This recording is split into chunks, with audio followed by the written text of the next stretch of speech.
Tuhan Yesus Kristus, selamat pagi. Shalom. Akan saya bacakan Warta Gereja Minggu 9 Agustus 2020. Segenap Majelis GKJ Klaten mengucapkan selamat beribadah kepada segenap jemaat GKJ Klaten. Romawi 1 Pandemi COVID-19. Berkaitan dengan perkembangan pandemi COVID-19, maka 1. Majelis GKJ Klaten tetap menghimbau kepada segenap jemaat agar tetap di rumah dan tetap waspada, serta tetap menjaga pola hidup sehat demi kebaikan bersama sampai situasi dan kondisi kembali pulih. 2. Setiap ibadah dan kegiatan gerejawi yang dilaksanakan di gereja induk dan pepantan selalu menjalankan dan memperhatikan protokol kesehatan. Mohon perhatian dan maklum adanya. 2. Atestasi.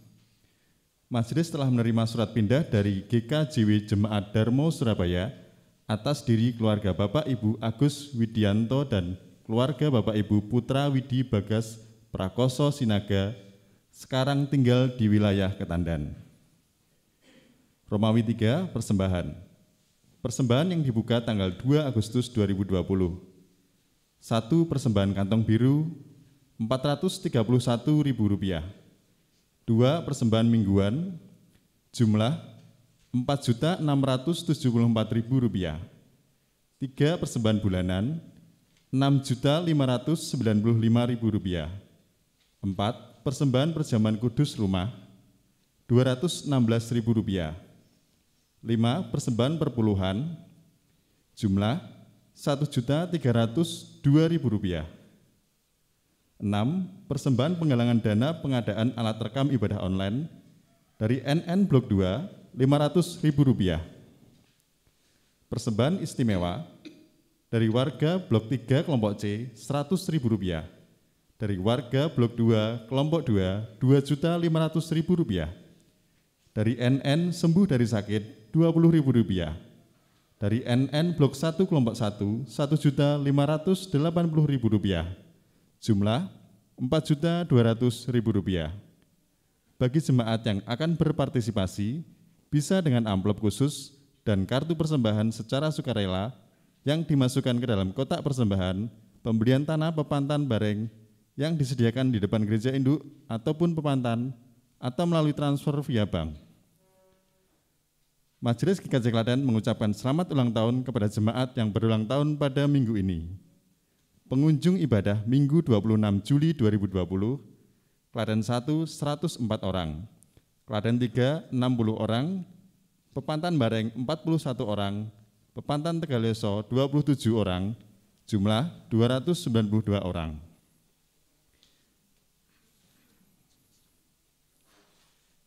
Titipan dari blog, undangan kepada Bapak Ibu Saudara-saudari anggota Tresno Lumintu Blok 4. Salam sejahtera dalam kasih Tuhan Yesus Kristus. Mengharap dengan sangat kehadiran Bapak, Ibu, Saudara pada hari tanggal Rabu 12 Agustus 2020 pukul 16 WIB sampai pukul 19 WIB. Tempat Gereja Pemantan Bareng, acara pertemuan rutin simpan pinjam Blok 4. Atas perhatian dan kehadirannya diucapkan terima kasih. Kiranya Tuhan Yesus memberkati pelayanan kita. Amin. Pengurus Tresno Lumintu Blok 4, Warsito Prasetyo Adi. Majelis mengucapkan terima kasih. Warta selengkapnya dapat dibacakan di Warta Lipat. Yang memimpin ibadah pada saat ini Bapak Pendeta Sugeng Prasetya menggunakan liturgi minggu pertama.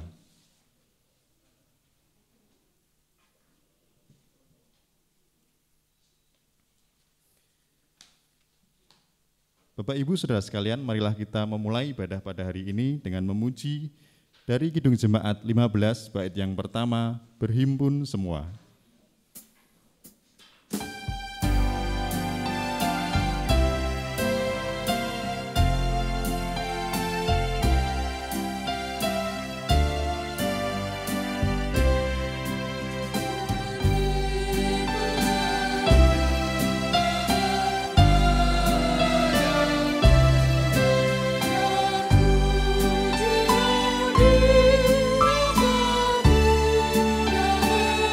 Di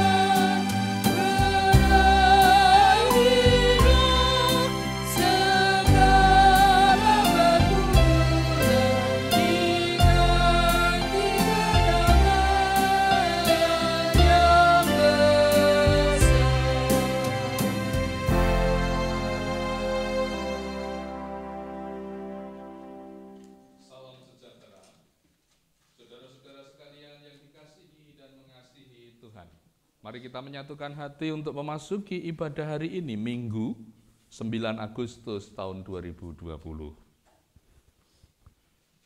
Kita kuduskan bersama ibadah ini dengan pengakuan. Tuhan yang menciptakan langit dan bumi adalah sumber pertolongan kita. Kasih karunia dan damai sejahtera dari Allah Bapa kita dan dari Tuhan Yesus Kristus ada pada saudara-saudara sekalian. Amin.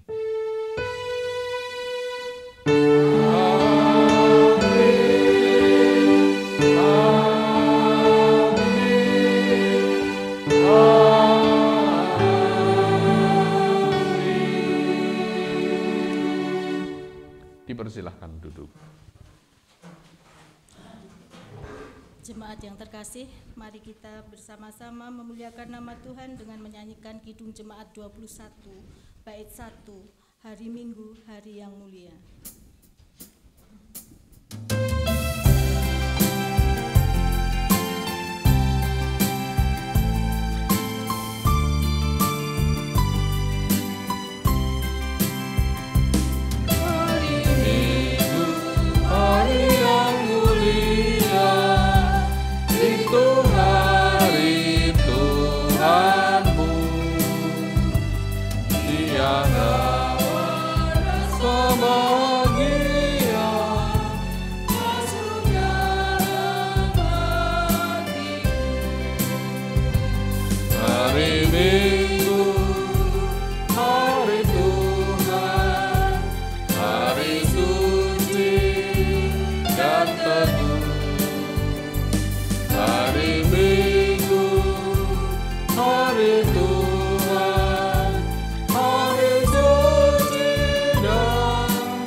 Bapak, Ibu, saudara-saudara yang dikasihi oleh Tuhan Yesus, marilah kita membaca dan menerima hukum kasih dari Tuhan yang diambilkan dari Matius 22 ayat 37 sampai 40.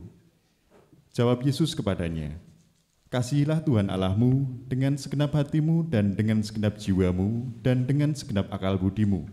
Itulah hukum yang terutama dan yang pertama. Dan hukum yang kedua yang sama dengan itu ialah, kasihilah sesama manusia seperti dirimu sendiri. Pada kedua hukum inilah tergantung seluruh hukum Taurat dan kitab para nabi." Setelah kita mendengarkan dan membaca hukum kasih dari Tuhan, kita semakin menyadari bahwa kita masih belum dapat melaksanakan hukum kasih tersebut di dalam kehidupan kita sehari-hari. Marilah kita menyesali dosa-dosa dan kesalahan kita melalui nyanyian penyesalan dari Kidung Jemaat 37B, bait yang kedua, Batu Karang yang Teguh.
Saudara-saudara sekalian, kini tiba waktunya menerima berita anugerah dan petunjuk hidup baru dari Tuhan. Oleh karena itu, dipersilahkan saudara berdiri. Marilah kita terima berita anugerah dari Tuhan, yang pada kesempatan ini diambil bacaannya dari Injil Yohanes pasal 1 ayat yang ke-12. Yang demikian bunyi berita anugerah Tetapi semua orang yang menerimanya diberinya kuasa supaya menjadi anak-anak Allah, yaitu mereka yang percaya dalam namanya. Adapun petunjuk hidup baru, bacaan diambil dari Injil Matius pasal 6, ayat yang ke-31 hingga 33, yang demikian bunyi firman Tuhan. Sebab itu, janganlah kamu khawatir dan berkata, apakah yang akan kami makan? Apakah yang akan kami minum? Apakah yang akan kami pakai? Semua itu dicari bangsa-bangsa yang tidak mengenal Allah. Akan tetapi, Bapamu yang di surga tahu bahwa kamu memerlukan semuanya itu. Tetapi carilah dahulu kerajaan Allah dan kebenarannya, maka semuanya itu akan ditambahkan kepadamu. Demikianlah berita anugerah dan petunjuk hidup baru dari Tuhan. Jemaat yang dikasihi Tuhan, mari kita memuji nama Tuhan dari Kidung Jemaat 441 bait 1. Ku ingin menyerahkan.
Dipersilakan untuk duduk.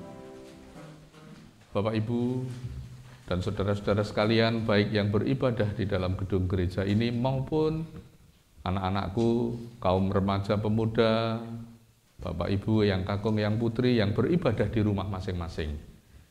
Tiba waktunya kita menyatukan hati untuk menaikkan permohonan doa kepada Tuhan, ungkapan syukur kepada Tuhan, dan juga persiapan menerima firman-Nya.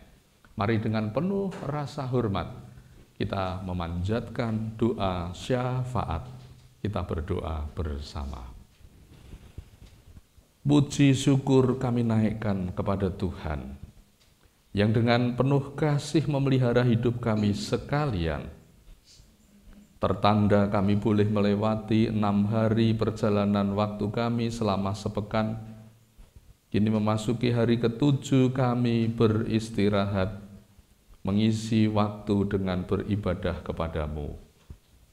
Biarkanlah Tuhan Engkau berkenan memberkati peribadahan yang dilakukan oleh umat, baik yang dilaksanakan di gedung gereja, maupun sanak saudara kami yang masih melaksanakannya di rumah masing-masing.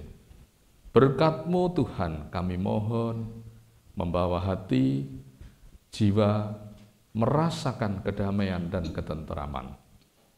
Kami memuji-muji Engkau ya Allah, yang telah menciptakan kehidupan. Kami mengagungkan nama-Mu dalam ibadah ini melalui setiap pujian yang kami lantunkan. Demikian pula dengan ungkapan hati kami. Engkaulah Allah yang kami sembah, di dalam pribadi Tuhan kami yang Maha Agung, Yesus Kristus. Hanya kepadamu seluruh ungkapan puji, hormat, dan ibadah ini kami persembahkan. Kini kami juga memohon dalam menjalani kehidupan kami, ada banyak sandungan, godaan, kelemahan manusiawi, hingga membuat di antara umat-Mu tersandung jatuh, berbuat salah bahkan dosa.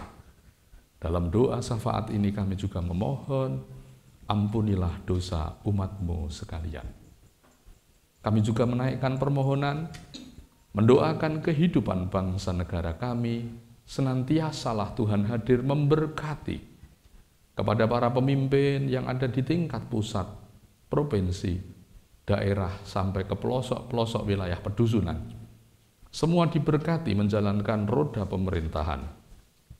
Ada nilai kejujuran, ada nilai kebaikan, ada upaya memajukan, dijauhkan dari ketersandungan para pemimpin kami. Di dalam bekerja, ada rasa takut akan Tuhan, menunaikan tugas tanggung jawabnya dengan sepenuh hati. Ampuni dosa dan kesalahan para pemimpin, supaya dengan demikian berkat-Mu ya Tuhan, kami mohon turun memberkahi negeri kami, bumi pertiwi Indonesia ini. Dari ujung Sabang sampai Merauke, Tuhan berkati pergumulan yang belum selesai menghadapi pandemi COVID-19. Juga senantiasa kami mohonkan doa, Tuhan berikan jalan keluar, baik itu sarana penyembuh maupun vaksin sebagai bentuk pencegahan. Diberkati pula masyarakat kami dengan daya tahan, ketaatan menjaga hidup bersih dan hidup sehat, supaya dengan demikian pandemik ini segera berlalu. Dalam nama Tuhan Yesus, lindungi umat-Mu dari gangguan keamanan, gangguan mara bahaya, wabah, sakit penyakit, bencana alam. Kepada Tuhan kami memohonkan perlindungan, siang maupun malam dimanapun kami berada, termasuk dalam menunaikan peribadahan. Berkah Tuhan menyehatkan kami semua. Kami berdoa juga untuk kehidupan pelayanan. Tuhan memberkati, tetap terjadi pelayanan kasih, saling mendoakan, memperhatikan di antara satu terhadap yang lain. Demikian pula sarana pemeliharaan iman, baik yang dijalani mandiri, dalam doa-doa keluarga, doa-doa pribadi, pembacaan Alkitab, maupun juga pelayanan kesaksian, mewartakan kasih Tuhan kepada setiap orang. Gereja-Mu di tempat ini, GKJ Klaten, Tuhan memberkati bersama seluruh majelis yang ada, dapat berkarya dengan tuntunan dan pertolongan Roh Kudus-Mu, memelihara seluruh kehidupan iman umat-Mu sekalian, mensejahterakan lahir dan batin, bersekutu dengan mempertumbuhkan kehidupan dan kedewasaan rohani setiap umat Tuhan di tempat ini. Berikan kami satu hati, satu kata, saling mengasihi dalam melayani. Dipakai Tuhan untuk menyalurkan berkat-Mu kepada seluruh umat. Ampuni kesalahan dan keberdosaan di saat kami melakukan pelanggaran. Dan luruskanlah, mudahkanlah, berkatilah, terangilah setiap bentuk pelayanan yang kami kerjakan. Kami juga bersyukur sebagai umat, Tuhan senantiasa memberi kami kelimpahan berkah. Segala yang kami perlukan dalam pelayanan kami bawa dalam doa, dan biarkanlah tangan Tuhan sendiri yang melimpahi dan mencukupkannya. Para pelayan yang menunaikan tugas Tuhan lindungi, kekudusan hidup mereka, jaga sertai pikiran hati kami tetap tulus dan murni, semangat kami terus berkobar, setia, rendah hati, panjang sabar, mengasihi Tuhan dan mengasihi umat yang kami layani. Tolonglah kami dengan pemberian berupa karunia-karunia rohani, sehingga kami terus dapat menunaikan tugas pelayanan dengan wibawa ilahi. Bapa yang penuh kasih, Tuhan kami Yesus Kristus yang Maha Agung, sesaat lagi kami akan mendengarkan sabda firman-Mu yang menjadi makanan bagi roh kami. Peliharakanlah kami dengan firman ini, beri kami petunjuk, beri kami nasihat, bahkan teguran, agar kami semakin dikuatkan, semakin bertumbuh dalam iman. Jauhkan kami dari menyimpang terhadap isi ajaran dan kebenaran firman-Mu. Tuntun kami dengan Roh Kudus, agar firman ini menjadi terang di dalam kehidupan kami. Kuasa lain roh kegelapan yang akan mengganggu dalam nama Tuhan Yesus, kami tolak menjauh dari kami sekalian. Dan kini hadirkan kuasa Roh Kudus, menolong menuntun kami, menjadi pendengar sekaligus pelaku firman-Mu. Urapi hamba-Mu yang akan bertutur kata ini, seluruhnya Tuhan kuasai. Pakailah, berikanlah hikmat akal budi dari Tuhan. Hanya di dalam nama-Mu ya Tuhan kami Yesus Kristus, semua doa syafaat yang kami panjatkan, di dalam nama Kristus kami memohonnya. Haleluya. Amin. Bapak, Ibu, dan saudara sekalian, tiba waktunya kita menerima pembacaan firman.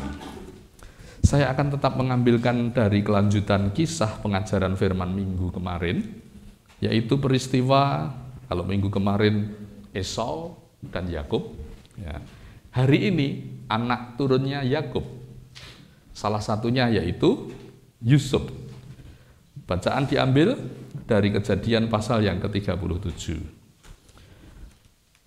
Ayat 1-4 dilanjut ayat 12-28, saudara-saudara. Namun perkenankan sebahagian ringkas saya ambil bacaannya, yaitu ayat 1-4 ditambah ayat 12 dan 13. Kejadian pasal yang ke-37. Ayat 1-4 dilanjutkan ayat yang ke-12 dan ayat yang ke-13. Demikian bunyi bacaan firman-Nya. Adapun Yakub, ia diam di negeri penumpangan ayahnya, yakni di tanah Kanaan.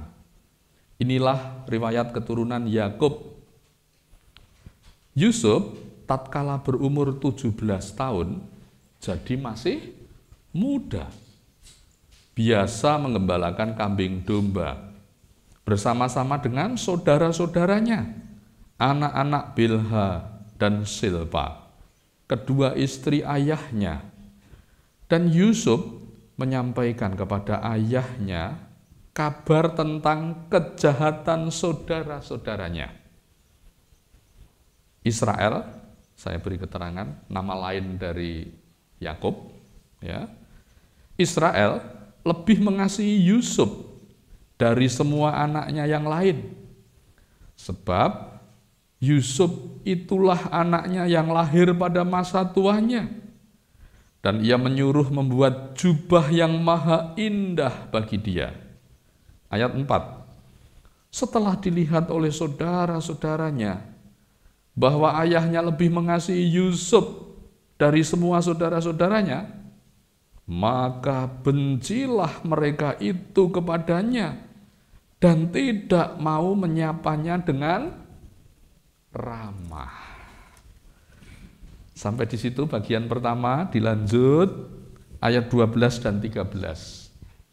Bagaimana sikap Yusuf dengan ayahnya Yakub dan bagaimana sikap Yusuf dengan saudara-saudara laki-laki yang tidak senang, tidak ramah, berlaku jahat kepada dia. Ada di ayat 12 dan 13 ini petikan petunjuk singkat reaksi Yusuf dengan saudara-saudara laki-laki yang membenci dia, yang tidak ramah dengan dia. Yusuf bereaksi apa? Ayat 12 dan 13. Pada suatu kali pergilah saudara-saudaranya menggembalakan kambing domba ayahnya dekat Sikem. Ayat 13. Lalu Israel, nama lain Yakub tadi ya, ayahnya Yusuf. Lalu Israel berkata kepada Yusuf, bukankah saudara-saudaramu menggembalakan kambing domba dekat Sikem? Marilah engkau kusuruh kepada mereka. Jadi Yusuf disuruh ayahnya untuk menemui kakak-kakaknya yang hatinya penuh kebencian terhadap Yusuf. Apa jawaban Yusuf? Saya ulangi, marilah engkau kusuruh kepada mereka. Saud Yusuf, jawabnya, ya Bapa. Demikianlah bunyi firman Tuhan dan seluruh bacaan yang kita ambil hari ini. Berbahagialah yang mau mendengar firman ini, merenungkan dan siap menjalani dalam kehidupannya. Haleluya. haleluya, haleluya.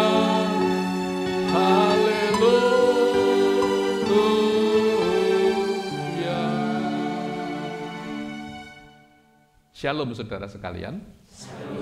Salam seger waras. Semua dalam keadaan sehat walafiat. Berkat Tuhan menyertai kita, seminggu sudah kita lewati. Berkat Tuhan menyertai seluruh umatnya, diberi keadaan baik, sehat, tentram, damai sampai hari ini. Kewaspadaan tidak boleh kendor. Kegiatan juga harus terus berjalan. Di sisi lain, perkembangan wabah COVID-19 memang secara kenyataan belum berlalu. Masih ada di sekitar kita, masih ada yang terjangkiti. Tapi juga tidak sedikit yang sudah sembuh. Walaupun juga ada catatan yang menjadi korban hingga meninggal dunia. Mari menjadikan alam baru kita berkehidupan. Tidak dengan kekhawatiran, tapi terus dengan semangat. Saudara-saudara, hari Minggu ini tidak terlepas dari tema atau bacaan leksionari secara utuh minggu yang lalu. Minggu yang lalu sudah saya sampaikan tadi mengkisahkan siapakah Yakub. Yakub adalah dua bersaudara dengan kakaknya yang bernama Esau. Lalu mereka bertikai karena berkat anak sulung yang seharusnya diterima oleh Esau dengan segala upaya dapat diterima dan direbut oleh Yakub. Lalu ini kisah lain, Yakub sudah berkeluarga besar. Dia punya puluhan anak lelaki. Setidaknya yang dari sanak saudara Yusuf itu ada 11 lelaki. Nah, dikisahkan sikap hati Yakub sebagai ayah punya rasa mengasihi lebih kepada anaknya yang bernama Yusuf. Mengapa demikian? Diterangkan bukan tanpa alasan, tapi ada alasan karena Yusuf dan adiknya Benyamin itu lahir di masa Yakub sudah berusia senja, sehingga mungkin menjadi penghiburan tersendiri, ya, menjadi kesayangan tersendiri. Nek wong Jawa matur itu dadi anak sing klebu neng ati, liyane mung nang pinggir dek rada mlebu gitu ya. Ini mungkin bukan bermaksud beda-bedake yang negatif, tapi itu secara psikis gitu ya. Ya sepuh untuk penghiburan masih dikaruniai anak, sehingga itu menjadi semangat kehidupan tersendiri hingga ada perhatian yang lebih. Mungkin dalam benak Yakub, nek kakak-kakake kan wis tak buatekke semene puluh tahun. Lah engko kanggo Yusuf karo Benyamin kan aku sedelok engkas wis gek ora ono. Kakak-kakaknya sudah saya perhatikan sekian puluh tahun. Anak-anak yang terlahir di usia saya sudah tua ini kan tinggal mendapatkan waktu yang tidak banyak. Maka saya mencurahkan lebih kepada anak-anak yang terlahir di usia tua. Mungkin itu pertimbangannya. Nah, ini backgroundnya di situ ya. Sehingga Yusuf mendapat perlakuan yang dipandang istimewa oleh para kakak-kakaknya. Wah, bapak kok beda-beda ke ya? Orang Jawa bilang ban cinde, ban siladan iki ya. Karo awake dhewe sing luwih tuwa-tuwa sing wis gede-gede ora digaweke, aja meneh jubah ya. Klambi siji wae ora. Iki adikku digaweke baju yang berbobot bernilai jubah. Ini juga bukan tanpa maksud. Dalam kehikmatan Yakub sebagai orang tua, Yakub mengerti siapa Yusuf. Ada potensi, mungkin ada suara batin, suara hati bahwa anak ini akan tumbuh menjadi seorang pemimpin yang besar. Sehingga disimbolkan oleh ayahnya, dia memberikan atau mempercayakan tampuk kepemimpinan itu dengan membuatkan sebuah jubah istimewa. Dan itu menjadi kebanggaan Yusuf. Kemana saja dia pergi, jubah itu dibawa. Ya, termasuk ketika mendapat perintah dan amanat dari ayahnya Yakub. Yusuf diminta untuk menemui kakak-kakaknya. Saudara-saudara, bayangkan kalau saudara menjadi Yusuf. Tahu setiap hari saudara diewani, diireni. Iri ewo itu bahasa Indonesia apa? Cemburoni ya. Dicemburui oleh saudara-saudara sekandung yang lainnya. Bahkan dituliskan dalam catatan tadi, kakak-kakaknya berlaku jahat kepada Yusuf. Bahkan dituliskan tadi sikap kakak-kakaknya kepada Yusuf ngepenake hati apa mboten? Mboten. Tidak gerapiak, tidak semanak, tapi disebut tidak ramah. Berlaku tidak ramah kepada Yusuf. Lalu bapaknya memerintahkan Yusuf untuk menemui kakak-kakak yang berperilaku seperti itu kepada dia. Nek aku dadi Yusuf, kuwi kira-kira aku mesti endo sulaya kuwi wis genah. Ketemu Kang Masku sing do gething, bertemu dengan kakak-kakakku yang tidak berlaku ramah kepadaku, aku suruh menemui dia. Menjenguk mereka di tempat penggembalaan, membawakan bekal, mikul, ora enek GoFood, ora enek Gojek, jalan banter-bantere naik unta dengan membawa bekal untuk memeliharakan kakak-kakaknya yang ada di tempat penggembalaan. Bisa itu berbentuk bahan makanan, bisa itu air, di mana tempat yang sulit untuk mendapatkan air, dia harus membawakan itu satu orang untuk menyiapkan minimal 10 kakak yang ada di padang penggembalaan. Dengan situasi kakak-kakaknya sehari-harinya berlaku jahat, berlaku iri, berlaku tidak ramah kepada Yusuf. Yusuf diminta pergi ke sana oleh ayahnya. Apa tanggapan Yusuf terhadap amanat ini, terhadap dawuh ini? Yusuf menghindar? Tidak. Tetapi Yusuf menjawab dengan penuh semangat. Ya, Bapak. Silahkan nanti dibaca sampai dengan akhir cerita di pasal 37 ini. Walaupun dalam kisah lengkapnya yang dialami Yusuf tidak ada sedikit pun yang enak. Berada menuju ke satu tempat yang dialamatkan pertama, kakak-kakaknya sudah nomaden, sudah pindah dari penggembalaan itu. Lalu berada di tempat yang lain. Yusuf mencari lagi, jalan lagi, tanya-tanya, di mana keluargaku, di mana kakak-kakakku. Baru kelihatan dari kejauhan dalam bacaan ini, nanti dibaca sampai di rumah, kakak-kakaknya melihat orang Jawa bilang solah bawone, ya, cara berjalannya kayak kok koyo sih, mungkin nyeluke ora gelem Yusuf gitu ya, mungkin seperti si tukang mimpi itu ya, anak yang jadi anak emasnya bapak kita, anak yang kita iri hati kepadanya itu ya, ngopo cah kayak dadak tekan rene, mungkin kakak-kakaknya bukan mungkin, ditulis seperti itu di dalam kitab suci. Dari kejauhan kakak-kakaknya melihat Yusuf, yang ada sudah kebencian, bahkan langsung merancangkan, nanti kalau sampai di sini kita bunuh saja. Ada satu orang kakak yang berkata, jangan dibunuh, nanti kita masukkan sumur, disimpan saja di sana. Kita pukuli, kita siksa, kita masukkan di sana. Wah, jubahnya itu, wah kita jual sama-sama, atau kita pakai gentian, ngerasa nih melu nganggo jubah apa. Itu dirancangkan kakak-kakaknya. Yusuf akan dipermalukan bersama-sama. Lalu ada satu kakak yang jangan dibunuh, nanti kita uangkan saja. Kita ikat tangan kakinya dan kita jual kepada para pedagang yang lewat untuk kita jadikan budak. Lah terus nanti bilang ke bapak gimana? Santai saja. Dia di tengah jalan diterkam harimau. Ini jubahnya nanti kita pakai barang bukti.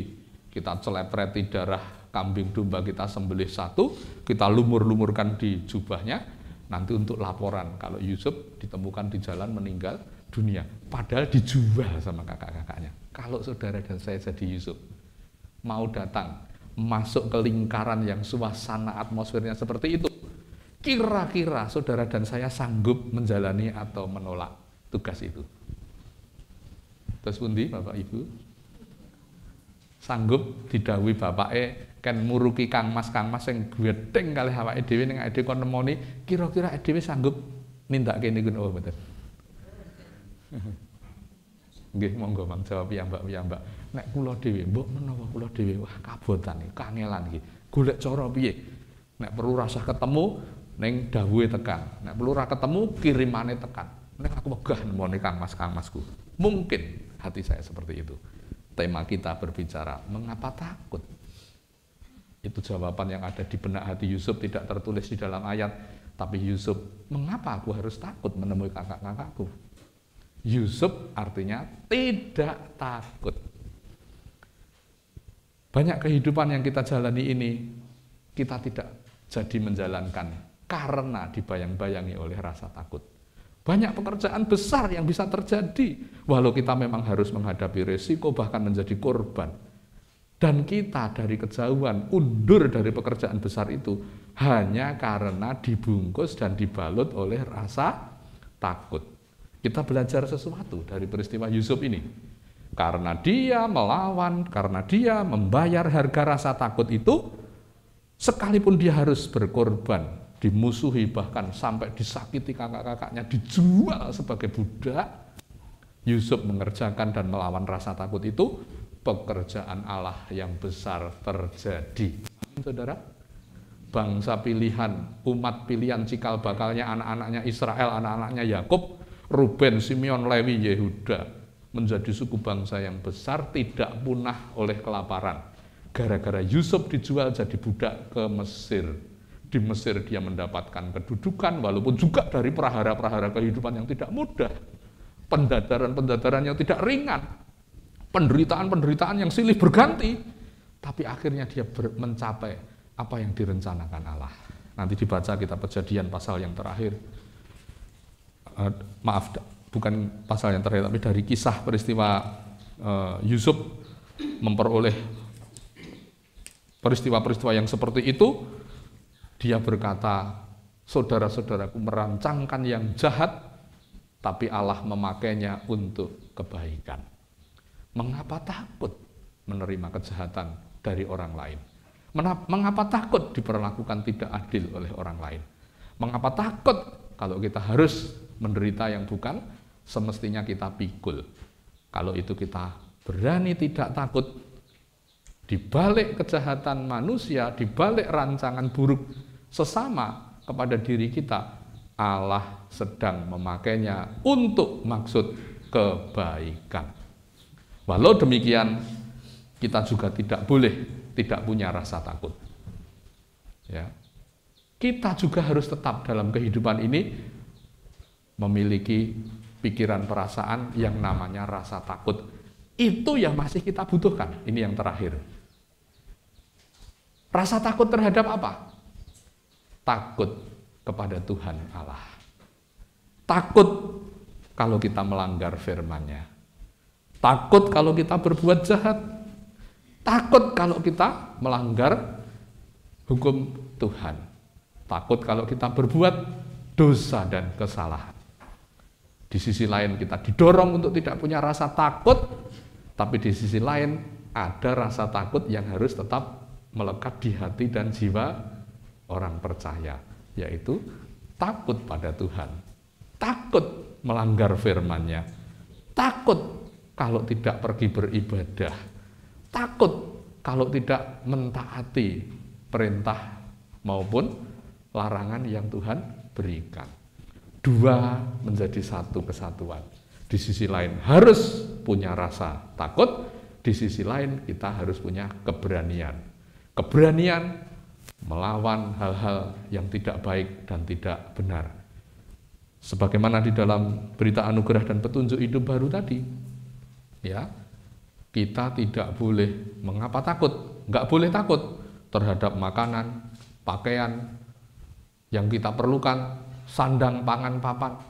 Kalau kita sudah hidup dalam kebenaran dan mencari kerajaan Allah, itu menjadi porsi utama kita. Hal-hal yang bersifat Matius 6 ayat 31-33 dalam petunjuk hidup baru tadi, kebutuhan-kebutuhan duniawi, kebutuhan-kebutuhan jasmaniah kita tidak boleh membuat kita terancam dan menjadi ketakutan ketika belum bisa memenuhinya. Tapi kita harus punya keberanian senantiasa hidup dalam kebenaran dan mencari kerajaan Allah. Sama seperti yang Yusuf lakukan. Dia melakukan masuk ke dalam lingkaran yang sebenarnya menakutkan, lingkungan yang sebenarnya membuat dia cemas dan was-was. Tetapi Yusuf hidup dalam kebenaran Tuhan. Dia tidak berpikir negatif terhadap kakak-kakaknya. Sekalipun kakak-kakaknya betul-betul melakukan kejahatan, merendahkan dia, menjual dan tidak menghargainya sebagai sosok manusia, tapi dijual hanya seperti seorang budak yang tidak punya harkat kehidupan. Namun Yusuf hidup dalam kebenaran dan takut kepada Tuhan, tidak membalas, tidak mengucapkan kalimat-kalimat yang sifatnya memaki, melampiaskan emosi kepada kakak-kakaknya, tapi dia hidup dalam kebenaran. Kakak-kakakku merancangkan kejahatan, tapi Tuhan Allah yang aku takuti itu, dia memakai kejahatan kakakku untuk mendatangkan kebaikan. Mengapa harus takut? Jika kita hidup dalam kebenaran, jangan kehilangan rasa takut kalau saudara harus tunduk kepada Tuhan, tunduk kepada firman-Nya, harus disertai dengan rasa takut. Gabungkan dua sikap ini, hidup secara harmoni, saudara akan bertumbuh secara iman. Tuhan Yesus menolong dan memberkati saudara sekalian. Amin.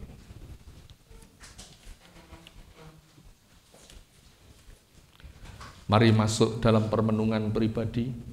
Masing-masing mengambil waktu untuk bersaat teduh di dalam hatinya masing-masing. Saat teduh pribadi dimulai.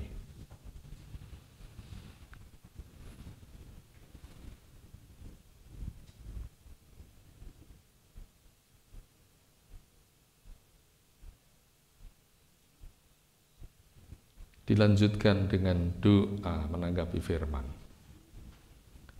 Tuhan, beri kami kesanggupan menang dari rasa takut hingga kami bisa menjadi seperti Yusuf, dipakai tangan Allah menyatakan karya kehendak besarnya sekalipun harus berkorban, menderita, dianiaya, menerima rancangan jahat dari kakak-kakaknya. Namun Yusuf jalani dengan kebenaran. Rasa takutnya kepada Tuhan melebihi dibanding dengan takut kepada kakak-kakaknya yang merancangkan kejahatan fisik kepadanya. Ajar kami mewujudkan pekerjaan Tuhan yang besar di muka bumi ini, menepis hal-hal yang bersifat takut, khawatir, was-was terhadap hal-hal dunia, ancaman tubuh raga nyawa, kekurangan harta benda, sandang pangan papan. Jangan sampai hal-hal itu menjadikan kami ketakutan menjalani hidup di dunia ini. Namun taruhlah senantiasa rasa takut kepada Tuhan, takut dalam bakti dan sembah kami, takut dalam kami mentaati firman-firman-Mu. Biarlah rasa takut itu hidup di hati kami, sehingga kami menjadi pribadi-pribadi yang hidup dalam kebenaran dan ketaatan. Demikian sabda-Mu mengingatkan kami, memadukan antara keberanian dan rasa takut yang benar. Di dalam nama Yesus kami terima firman ini. Amin. Mengaturkan persembahan. Jemaat yang dikasihi Tuhan, tiba saatnya bagi kita untuk mengumpulkan persembahan. Marilah kita mengucapkan syukur atas kemurahan Allah melalui persembahan yang kita kumpulkan bersama. Marilah kita mengingat sabda Tuhan dalam Amsal 3 ayat 9 dan 10 yang demikian. Muliakanlah Tuhan dengan hartamu dan dengan hasil pertama dari segala penghasilanmu, maka lumbung-lumbungmu akan diisi penuh sampai melimpah-limpah, dan bejana pemerahanmu akan meluap dengan air buah anggurnya. Sementara persembahan dikumpulkan, kita memuji Kidung Jemaat nomor 291 bait yang pertama. Mari bersyukur bersama semua.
besar Allah Bapa di surga, kembali kami menghampiri tahta-Mu Tuhan. Pada pagi ini kami mengucapkan syukur, kami sudah merasakan begitu besar berkat dan kasih sayang Tuhan yang kami alami setiap hari. Oleh karenanya pada pagi ini kami mengumpulkan persembahan sebagai ungkapan syukur kami. Tuhan semoga berkenan memberkati persembahan ini, agar melalui persembahan ini dapat dipakai untuk pelayanan dan pengembangan jemaat-Mu di gereja kami ini. Tuhan, apabila ada dosa yang terselip dalam doa ini dan persembahan ini, kami mohon pengampunan-Mu. Kami juga doakan petugas yang mengelola keuangan ini, kiranya Tuhan berkati agar dapat melaksanakan tugas-tugasnya sesuai dengan kehendak-Mu.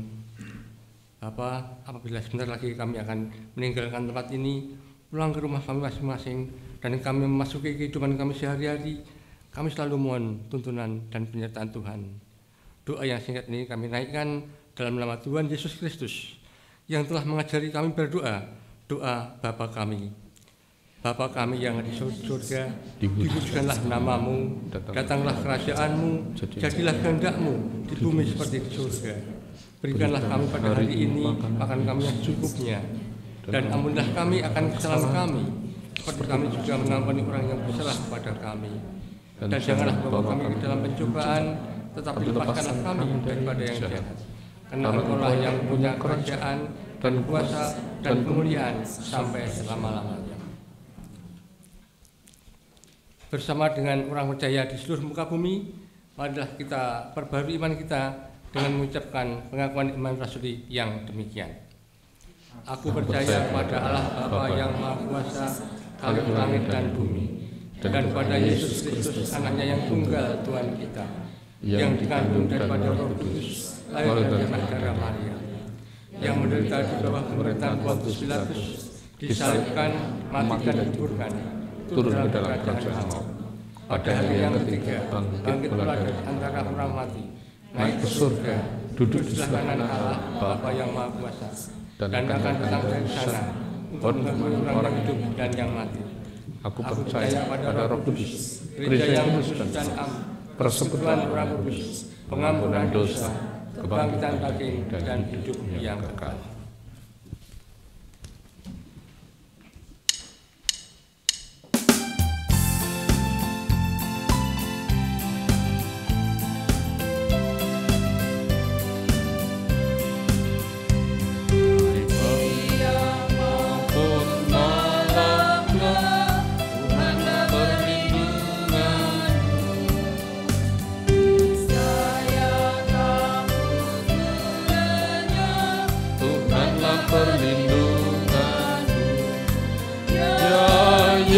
Gunung batu di dunia, di dunia, di dunia.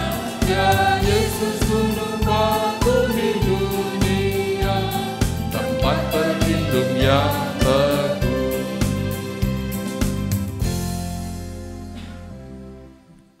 Mari sebelum meninggalkan tempat ibadah ini, masing-masing mengambil waktu untuk tunduk di hadapan Tuhan, membuka hati menerima pengutusan dan berkat. Arahkanlah hati saudara sekalian kepada Tuhan. Jangan mudah takut menghadapi kehidupan di dunia ini. Tetapi di sisi lain senantiasalah miliki rasa takut untuk berbakti, takut kepada Tuhan Allah, takut terhadap seluruh perintah dan firman-Nya untuk tidak kita langgar. Dinaungi berkat-Nya. Turunlah atas saudara sekalian kasih karunia Tuhan Yesus Kristus dan kasih Allah Bapa di dalam persekutuan dengan Roh Kudus menyertai dan memberkati hidup saudara sekalian hari ini sampai selama-lamanya. Amin.